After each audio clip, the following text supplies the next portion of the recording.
Señor, hermanos. La última vez que estuvimos hablando hace ya 2 semanas atrás, creo que sí, fueron 2.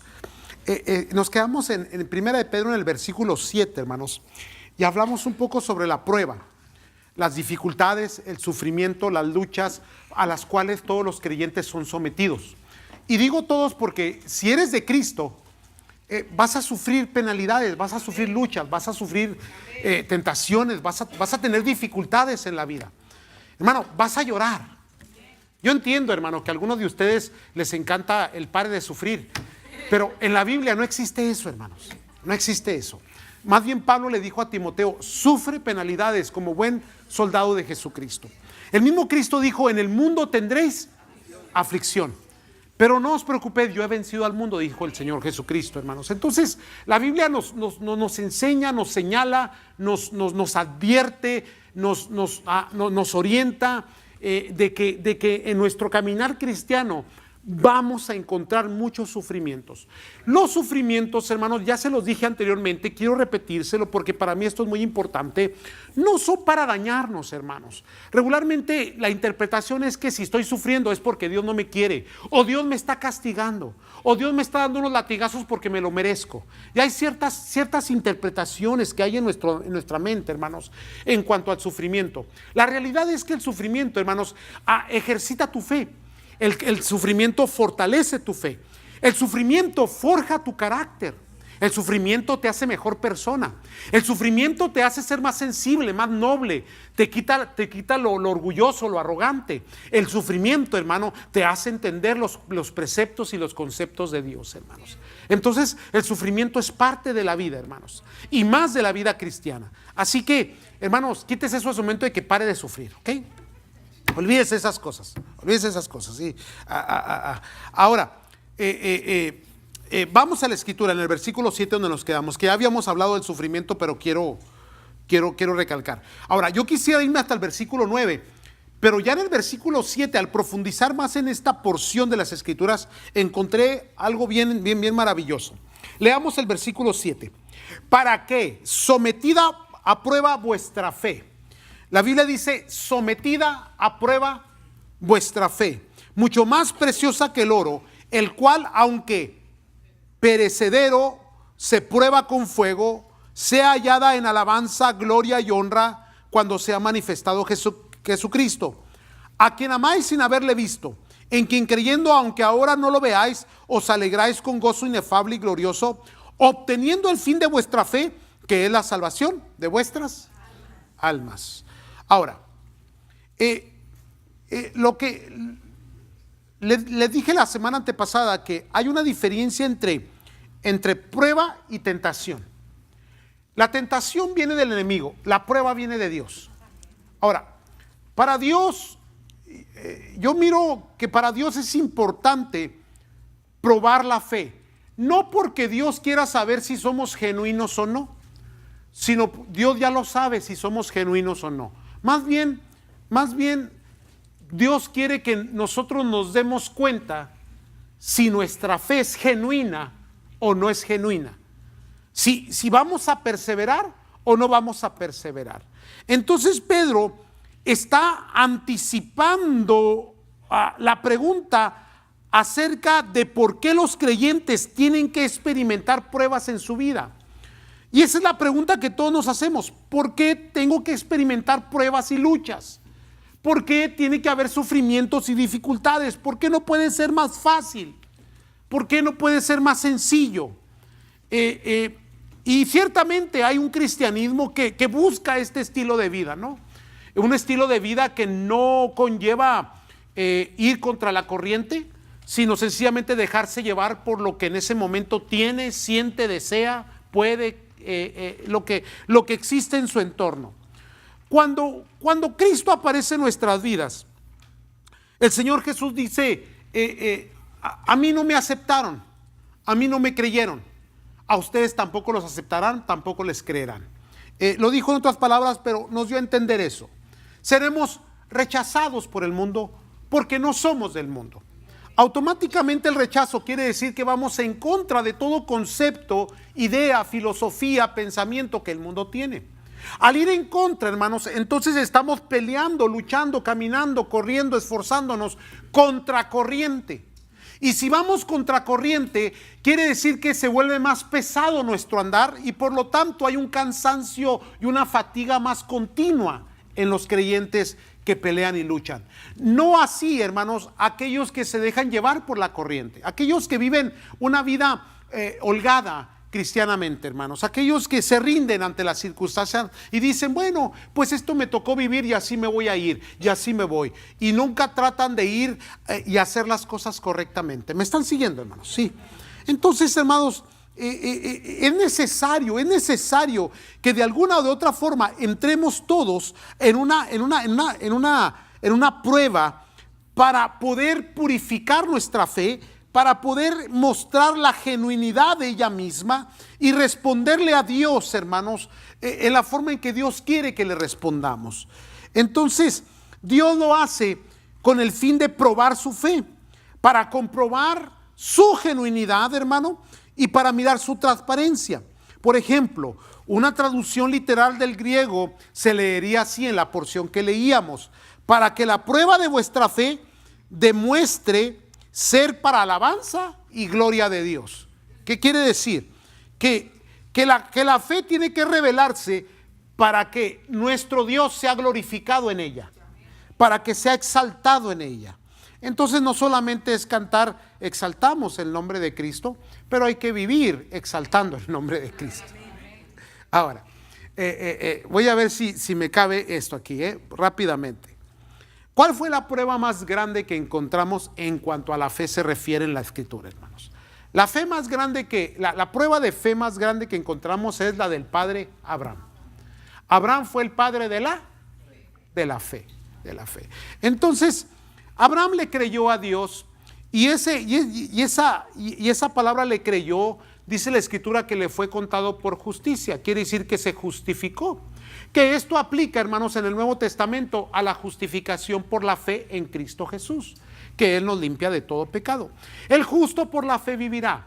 Es la fe, hermano, todo nuestro entorno, toda nuestra esfera. Por ella vivimos, por ella nos movemos, por la fe. Por la fe vivimos, por la fe hacemos lo que hacemos. Entonces Abraham viene a convertirse, hermanos, en ese padre de la fe, porque él le creyó a Dios.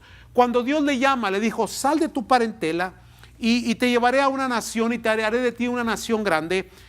No dio más explicaciones. Ojalá yo hubiera dado un contrato, ¿no? Porque ahora somos de contrato. Señor, ¿qué garantías tengo? Lo único que me estás diciendo es sal de tu parentela y te llevaré a una tierra que te mostraré. Hermano. Entonces, hoy en nuestros días, creerle a Dios se ha vuelto muy difícil. Bueno, Dios, si quieres que haga algo, ¿qué garantías tengo? 1, 2, ¿qué hay para mí? ¿Vas a cumplir tus propósitos? Y luego, hermanos, después de que lo lleva, él es errante por varios lugares, hermano. Ni siquiera alcanzó la tierra inmediatamente, hermano. Y luego todavía cuando llega a la tierra ya está ocupada. Entonces, y luego dice que va a ser una nación grande y su esposa es estéril. ¿Verdad? Y luego pasan un montón de años y nada sucede. ¿Y qué pasa? Abraham le sigue creyendo a Dios, hermanos. Ahora sucede algo muy interesante. Después de haber esperado tanto y haber sufrido tanto porque tuvo sus dudas, como lo fue Agar como fue el resultado de Agar y de Ismael, hermanos, fue el resultado de la duda, de la lucha, de la batalla que ellos tenían. Pero al final Dios cumplió su propósito y Sara tuvo un hijo y le llamó por nombre. Nomás quiero saber si están dormidos, porque yo sé que lo estoy durmiendo con toda la palabrería que estoy diciendo, pero es necesario hablar de todo esto. Entonces, Dios le da el hijo. Ahora, le dijo, será una nación grande, pero nomás le da uno. Ahora, tremendamente Dios le había sacado a ver las estrellas de los cielos. Imagínese un cielo estrellado, lindo, hermoso, y le dice, así será tu descendencia. Y luego lo llevó al mar, ¿verdad? Lo llevó a Mazatlán y ahí cuando se metió al agua y salió con una arena que se tiró sobre la arena, salió, dijo, así como la arena del mar, así será tu descendencia, así serán tus hijos. Y lo único que le da a Dios es uno, nada más. Ahora, qué tremendo, hermanos. Aquí es donde viene la fe. Entonces, Dios le dice a tu hijo, al que amas. Así le dice, al que amas. ahora me lo vas a entregar en sacrificio. O sea, qué ocurrencia, ¿no? Primeramente, tarda para dármelo. Luego me lo da con un montón de promesas. Y después que me lo da, me lo pide. Y no me lo pide, dijera, va a enfermar y se va a morir y yo me lo voy a llevar. No, dice, tú lo vas a sacrificar. Y le dice, al que amas. ¿Por qué? ¿Por qué Dios nos trata así? ¿Por qué Dios se porta así? Y allí está lo difícil de entender los propósitos de Dios. Y es ahí, hermanos, en ese punto donde yo creo que la fe de Abraham es donde se hace tan sólida, tan fuerte y tan visible. Porque Abraham obedeció. Ese es el punto. Obedeció. Ahora, cuando van el camino con los siervos, antes de llegar al monte del lugar donde iba a ser sacrificada la criatura, no era criatura, algunos dicen que ya tenía un promedio de unos 30, 32 años, pero se puede debatir ese punto, hermanos. La cuestión es que cuando antes de ir, le dice a sus siervos, esperen aquí, y yo y mi hijo iremos, y luego dice la escritura, que esto es bien importante, no puedo ir al texto, nada más lo dejo, usted lo estudia en su casa, porque usted lee la Biblia en su casa, ¿verdad que sí? Le dice, iremos y volveremos, porque él creía que aún de los muertos se lo podía devolver. O sea, él le creía a Dios, sencillamente, y era una fe ciega, hermanos, ciega. Ahora, veamos la escritura, Génesis 22, 9 al 14, ¿sí? Génesis 22, 9 al 14. Le dice a los siervos, esperen aquí y iremos y volveremos. Vamos al sacrificio. En el camino, el hijo le pregunta a papá, pues aquí traemos todo, traemos los instrumentos del sacrificio, traemos la leña, traemos todo, pero ¿dónde está el sacrificio? ¿Dónde está la ofrenda? ¿Y qué le contesta Abraham? Dios proveerá. Fe. ¿Dios qué, hermano? Proveerá. Versículo 9. Y cuando llegaron al lugar que Dios le había dicho, ¿quién se lo había dicho? Dios. Edificó ahí Abraham un altar y compuso la leña. Ahora imagínense ese tiempo. Llegar, arreglar el altar, arreglar la leña. Y luego dice, y ató a Isaac, su hijo. Papi, ya proveyó Dios. Pues tú eres, mi hijo, el sacrificio. No dice que hubo discusión, no señala que hubo algo ahí en medio de esto. Pero esta es la parte más sorprendente para mí de las escrituras, hermano. Si hay algo que yo he encontrado en Dios, y aquí viene, escúcheme lo que le voy a decir. Si no me aprende nada esta noche, por lo menos apréndame eso. A Dios le gusta que lo sorprendan. Dios dice, sorpréndeme. Sorpréndeme. A Dios no le sorprende tus cualidades, no le sorprende tu inteligencia, tu sabiduría, no le sorprenden tus dones, no le sorprende qué tan feo o bello estés o no estés. A Dios no le sorprende tu vocabulario, a Dios no le sorprende lo que haces bien o lo que haces mal. A Dios no le sorprende nada. ¿Sabe qué sorprende a Dios? La fe. Porque Cristo se sorprendió con aquel hombre que dijo, no es necesario que bajes a mi casa para sanar a mi siervo, solamente di la palabra y mi siervo. Y dice que Cristo se sorprendió, porque no miró tanta fe en Israel como este hombre que ni siquiera era judío. Y aquella mujer con el flujo de sangre también, que yo lo menciono mucho, me encantan esas escrituras, hermano, ¿verdad? La mujer diciendo al Señor, alguien me tocó, Señor, te aprisiona. No, virtud salió de mí. A alguien me sacó. Qué tremendo, hermanos. Entonces, yo puedo ver el cielo, hermano. A mí me encanta imaginarme. Y cuando leo las escrituras, por eso no me gusta ver películas de la Biblia, porque me roban un poco la imaginación. Después se me empreña la imagen de aquello, ¿verdad? Y me gusta más dejar que el Espíritu me dé la imaginación. Pero yo puedo ver el cielo, hermanos, y Dios dando la orden, y todos los ángeles, y toda la comitiva celestial, hermanos, aquella comitiva que iba a aparecer 2000 años después, o no, bueno, de Abraham a Cristo, ¿cuántos años los que leen la Biblia? Tan igual que yo. Venga a la escuela bíblica, pues. Bueno, unos años después iba a aparecer aquella multitud de ángeles que cantaban y alababan al Señor porque había nacido en la ciudad de Belén. Esa misma comitiva. Todo ese público espiritual que estaba ahí. Con la sorpresa de lo que Dios había dicho. Dios en su palabra, Él iba en contra del sacrificio humano. Siempre. Nunca lo permitió. Aún aquellos que lo llegaron a hacer, lo llegaron a practicar, algunos reyes de Israel, hermano, recibieron justa condenación por lo que hicieron, porque Dios no actúa de esa manera. Imagínese todo eso, el plan. Y viene la pregunta, ¿lo hará o no lo hará? ¿Será capaz de obedecer a Dios? Y puedo ver a Dios también, hermano, haciéndose la pregunta, él a sabiendas de lo que va a suceder. Este ingrato no lo va a hacer. Y otros echando unos volados. Es que, ¿cómo es posible? O sea, llegar hasta ese punto, ¿no? Al que amas. Seguimos la escritura. Dice el versículo 10. Y extendió a Abraham su mano y tomó el cuchillo para degollar a su hijo. ¿Hasta dónde? ¿Hasta dónde llega? ¿Quién va a pegar el grito primero? ¿Dios o Abraham? En este caso fue Dios. Porque Abraham sorprendió a Dios.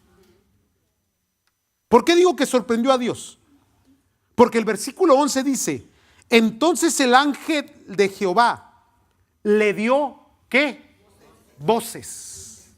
Voces. No una voz. Voces. Repetitivas. Gritos. Un coro de desesperación.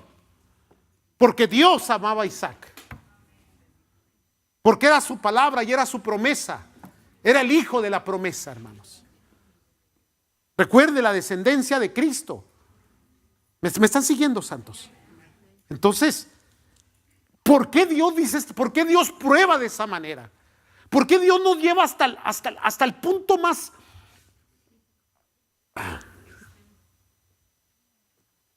Cuando verdaderamente dices que es imposible. Y yo sé que algunos de ustedes han estado ahí, en esos momentos extremos de angustia, de desesperación, de soledad, de lloro, de tristeza, momentos de muerte, hermano. Cuando la muerte se convierte en un manto que es echado sobre tu vida y no sabes qué hacer y no sabes cómo reaccionar ni cómo responder, y lo único que te queda es creerle a Dios.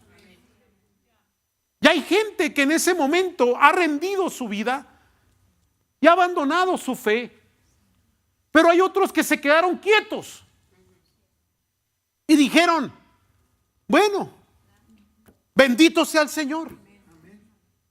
Jehová dio, Jehová quitó. Sea el nombre de nuestro Dios glorificado. ¿De quién fueron las palabras? De Job. También su fe probada al extremo. Tan al extremo. Ahora, yo siempre le he tirado a la mujer de Job, ¿verdad? Ya sabe que yo siempre le he echado los kilos a ella. Pero hace unos días atrás yo pensaba un momento y meditaba, es una madre que perdió sus hijos. O sea, ¿qué esperabas? Es una madre que sus hijos murieron trágicamente, lo perdió todo. ¿Qué podía salir de los labios de una mujer que sus hijos violentamente le fueron arrebatados? Esas fueron las palabras, maldice a tu Dios y muérete. O sea, se rindió completamente. Pero no podemos condenar a alguien, que yo lo he hecho en mis predicaciones, porque está en un sufrimiento extremo, en un dolor extremo, hermanos. Ahora, el hombre obedeció a Dios, le creyó a Dios, pero en el momento del acto, el desesperado aquí ya no fue Abraham, fue Dios. Y le dijo al ángel, le dio una, aquí mire, al ángel, ándale, córrele, que este gato sí lo va a hacer. Apúrate, grítale, dale voces. Cálmate, Abraham. Y le dijo a Abraham, no me vuelvas a decir eso porque sí lo hago. Pero no le dijo eso. Abraham, Abraham. Y él respondió, heme aquí. Versículo 12. Y dijo, no extiendas tu mano sobre el muchacho, ni le hagas nada, porque ya conozco. Interesante la escritura, ¿no? Que temes a Dios, por cuanto no me rehusaste tu hijo, tu único. Ay, ¿qué es? Vuelvo a la escritura de Pedro. Dice,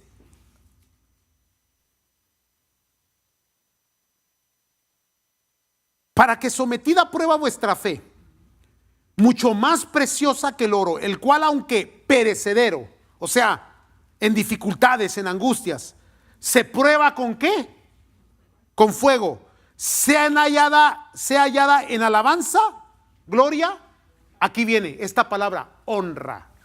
Yo busqué en los comentarios qué pensaban los pensadores cristianos sobre esto y nadie dice nada. Pues yo sí creo que dice algo aquí. Abraham fue honrado porque le creyó a Dios. La mujer con el flujo de sangre fue honrada porque le creyó a Dios. El hombre, el centurión con su siervo enfermo fue honrado porque le creyó a Dios. Y si tú le puedes creer a Dios, Dios va a honrar tu fe. Dios honra a los que le creen a Él. Porque la fe honra a Dios y Dios responde con honra. ¿Y sabe lo que es honrar? Exaltar, reconocer, bendecir, prosperar. Entonces, lo que Pedro está diciendo es que esa fe que tiene luchas, que es un perecedero, que está llena de dificultades y de angustias, si permanece, va a ser honrada por Dios. Y vas a ser honrado por Dios. Vas a ser bendecido por Dios. Dios le responde a Abraham, ahora conozco, ahora sé, ahora entiendo, ahora lo veo. Dios ya lo sabía, hermano, pero lo que está haciendo es revelándose a Abraham. Porque dice, porque ya conozco que temes a Dios, por cuanto no rehusaste a tu hijo, tu único. Versículo 13, entonces alzó Abraham sus ojos y miró, y aquí a sus espaldas un carnero trabado en un zarzal por sus cuernos. Ahora, a ver si puede usted seguirme a entender este concepto, esta idea, esta palabra tan preciosa. Ya Abraham había dicho, Dios proveerá. Cuando estamos diciendo que Dios honra, estamos diciendo que Dios honra las palabras y lo que sale de nuestros labios. Ana, su hijo, la promesa era, ninguna palabra caerá al suelo. Yo voy a honrar lo que Samuel diga. Y Dios honró lo que Samuel dijo y lo que Samuel hizo. ¿Por la fe de quién? De su madre. ¿Por qué? Porque su madre recibió un hijo, pero al mismo tiempo que lo recibió, ¿qué hizo? Lo dio. Lo dio en fe. ¿Y qué pasó con Ana? Tuvo más hijos. Entonces Dios le proveyó, honrándole su fe. Abraham alza los ojos, ve el carnero. Dios está honrando sus palabras, su obediencia, y Dios suple. Ahora, no solamente, esto es más profético de lo que se ve, mucho más profético. Entonces seguimos la lectura. Volvemos al 13. Entonces alzó Abraham sus ojos y miró, y aquí a sus espaldas un carnero trabado en un zarzal por sus cuernos. Y fue Abraham y tomó el carnero y lo ofreció en holocausto en lugar de su hijo. Lo ofreció en holocausto en lugar de su hijo. 14.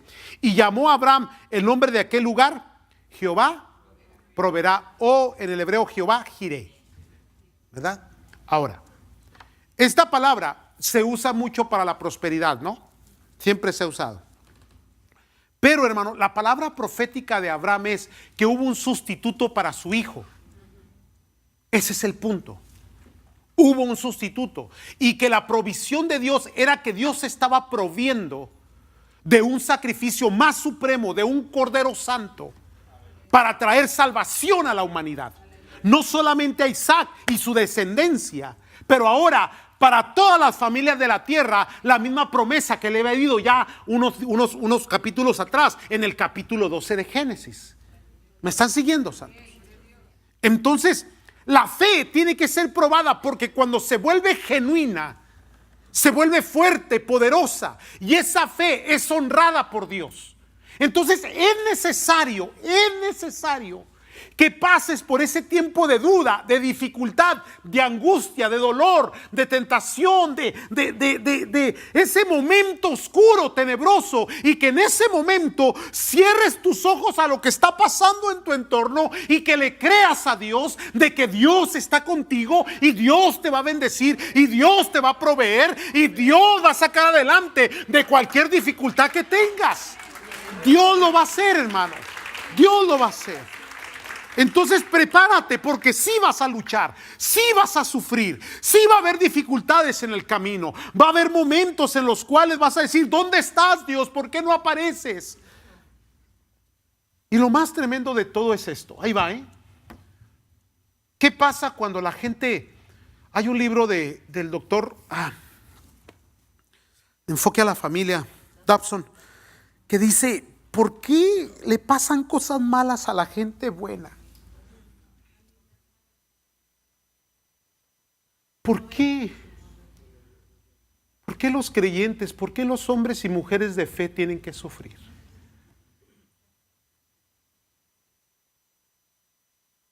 ¿Por qué aquellos que son fieles tienen que pasar por luchas? ¿Por qué, decía Dobson, por qué la gente que hace lo mejor de su parte termina recibiendo lo peor? Y parece que hay una injusticia divina. Y David lo comprobó. David tuvo esto, ¿no? Él decía: casi desmayo de ver la prosperidad del impío. Porque yo soy fiel, porque le echo ganas, porque me esfuerzo, porque trabajo, porque estoy ahí, porque... Y este ingrato que ni fiel es, parece que le va mejor que a mí. ¿Nunca has estado en esa condición?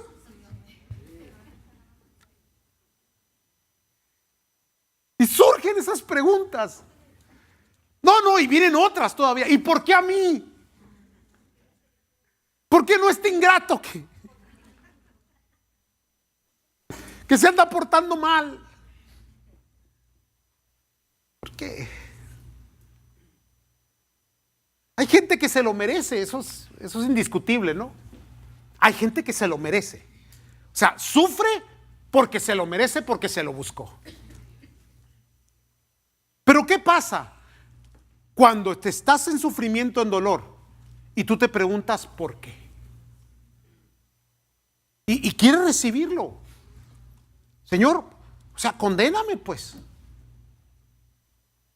Castígame, deséchame.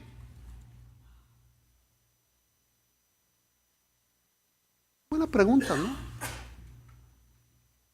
Pero a veces no entendemos la visión de Dios para nuestras vidas. Que detrás de cada prueba de fe que hay en tu vida hay una honra de Dios. Hay una gloria de Dios. Hay una compensación de Dios. Hay una bendición de Dios. ¿Quién fue Abraham? El hombre llegó a ser bendecido, hermano. Prosperado. Tanto era que Dios, antes de tomar una decisión, lo platicaba con Abraham. Un día Dios dijo: ya me cayó mal Sodoma y Gomorra. Y llega con Abraham: ¿sabes qué, Abraham? Ya estuvo. Y dice la escritura que Abraham llegó a ser ¿qué? Amigo.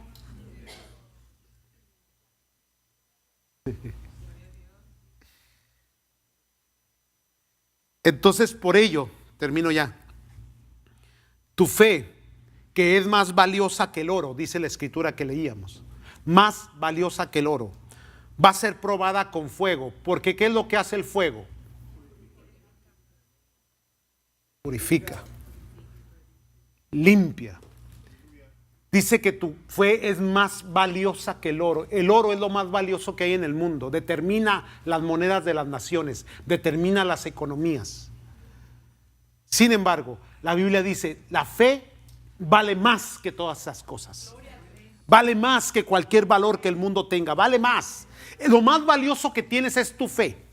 Y esa fe va a ser sometida a fuego. ¿Y el fuego qué es? La prueba. ¿Para qué? Para que se purifique, para que se perfeccione. Y una fe purificada y perfeccionada será una fe honrada por Dios. Entonces ahí es donde viene aquella forma de interpretar de algunas personas que se le dice: hermano, ore por mí porque a usted sí lo escucha a Dios.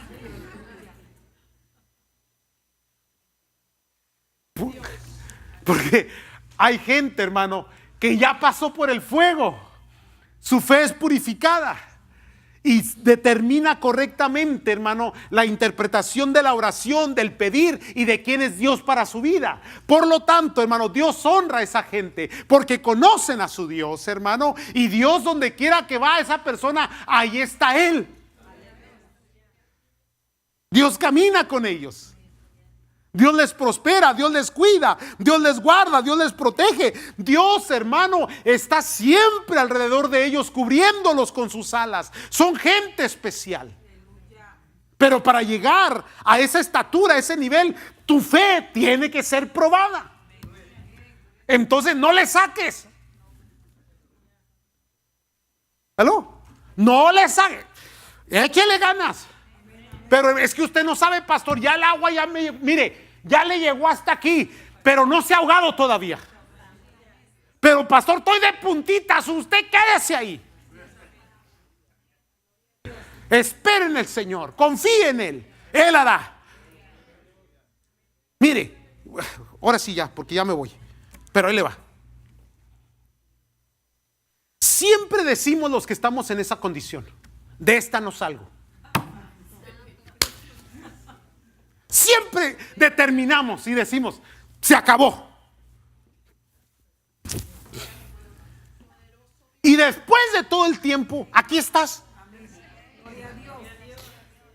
Porque cuando creíste que Dios te dejó, no te dejó. Cuando no lo miraste, Dios te estaba viendo a ti. Cuando no lo sentiste, Dios siempre caminó junto a ti. Dios te sacó adelante. Entonces, hermano, mire, no, ya no le voy a decir nada. Va a pasar, hombre. Va a pasar. Tranquilo. No se desespere. No tome decisiones equivocadas. No se enoje. No, mire, pobre perro, ya no lo patee. La puerta ya la tiene toda chueca de tantas patadas que le da. Bájele. Relájese. Cálmese. Lo que está pasando no es que Dios lo esté castigando, no, es que Dios está fogueando su fe y va a ser de usted un hombre, una mujer de Dios. Entonces no se le olvide, llévese este pensamiento, ¿okay? Cuando comiencen a ver las luchas y que te comience el desespero y la inquietud y la escasez y todo se te comienza a voltear y viene en contra de ti, tranquilícese. Dios está ahí. Aprendan a ser pacientes, a esperar en el Señor. Y diga lo que dijo el salmista: pacientemente esperé a Jehová, Él se inclinó a mí, oyó mi clamor y me hizo sacar del pozo del lodo cenagoso, y me hizo sentar ¿con quién? Con los príncipes de la tierra. Del polvo Dios te va a levantar. De la depresión Dios te va a levantar. De la enfermedad Dios te va a levantar. De la angustia Dios te va a levantar. De la debilidad Dios te va a levantar. De cualquier situación y circunstancia difícil que estés pasando, Dios te va a levantar. Y cuando Dios te levante, hermano, y te diga a alguien, no, yo no creo en Dios, pues yo sí. Porque a mí Dios me sacó de ahí. A ti no, pero a mí sí, porque tú te rendiste, pero yo no. Alaban al Señor, santos. Entonces esa fe, hermanos, que es fogueada en esa prueba, en esa lucha, sea hallada en alabanza, gloria y honra. Me faltó alabanza y gloria. Alaba a Dios. Una fe que termina bendiciendo a Dios y con la gloria de Dios presente, hermanos. Amén, santos. No entré en el siguiente versículo, lo vemos la semana que entra. Pónganse de pie.